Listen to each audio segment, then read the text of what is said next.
دوستو، میری فہرست میں ایک نام ہے سرفراز نواز کا۔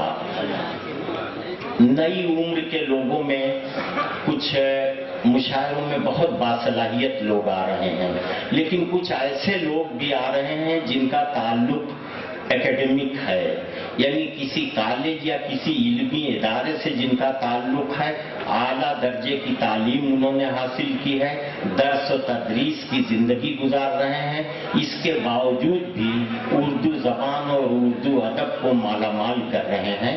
میں یہ جملہ اس لیے استعمال کر رہا ہوں کہ جس شخص کا میں تعارف کرانے جا رہا ہوں وہ انگریزی ادب کا استاد ہے۔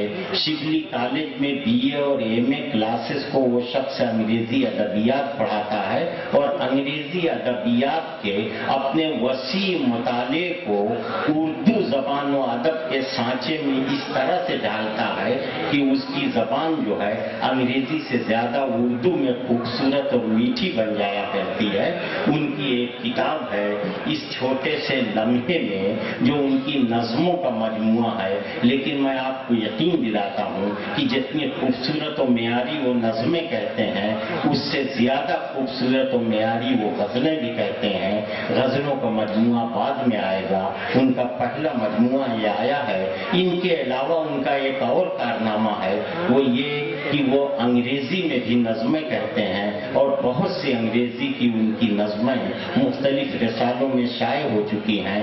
آج ان کی کتاب اس چھوٹے سے لمحے میں اس کی رسم اجرا ادا ہوگی محترم اویس صاحب کے ہاتھوں سے، جو ہماری حج کمیٹی آف انڈیا کے چیف ایگزیکٹو ہیں، ان کے دست مبارک سے اس کتاب کی رسم اجرا ہوگی۔ ظاہر ہے ایک صاحب علم کی کتاب کی رسم اجرا ایک صاحب علم شخصیت کے ہاتھوں ہو رہی ہے۔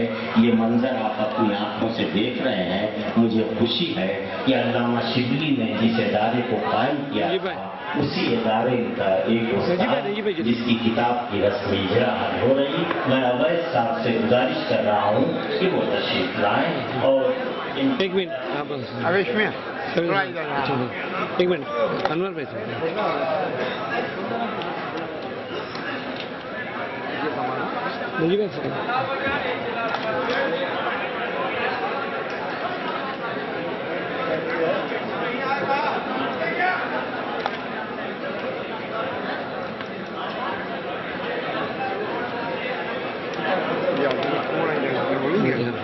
بڑے بھائی ہاں بات تھوڑا ادھر دیکھیں۔